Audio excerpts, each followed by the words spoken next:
नांदेड़ ज़िले में आज 21 मई को कोरोना पॉजिटिव मरीजों की तादाद में एकदम कमी आई है, क्योंकि टेस्टिंग भी काफ़ी हद तक कम हो गई है।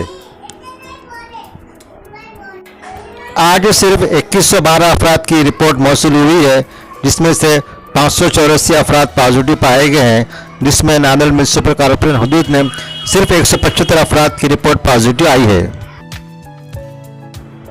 दूसरी जानिब सेहतयाब मरीजों की तादाद में आज भी काफ़ी इजाफा हुआ है और आज 1141 अफराद सेहतयाब हो चुके हैं। अलबत्ता महलिकुन की तादाद में इजाफा आज भी जारी है।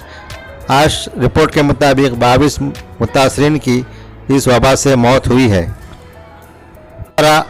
नांदेड़ ज़िले में महलिकुन की कुल तादाद 1574 तक पहुंच चुकी है। नांदेड़ ज़िले में एंटीजन टेस्ट में इंतहाई कमी आ गई है, क्योंकि इसके किट्स की किल्लत पाई जा रही है। आज नांदेड़ कॉर्पोरेशन हदूद में सिर्फ 21 अफराद की रिपोर्ट एंटीजन में पॉजिटिव आई है, जिससे अंदाज़ा होता है कि एंटीजन टेस्ट बहुत कम हो रहे हैं।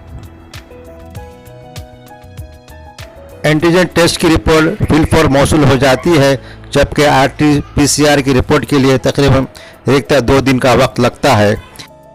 आज जिन 21 अफराद की महलिकुन की फहरिस्त आई है, उनमें से 8 अफराद नांदेड़ से ताल्लुक़ रखते हैं, जबकि दीगर अफराद का ताल्लुक़ मुख्तलिफ देही इलाकों से और दीगर शहरों से बताया जाता है।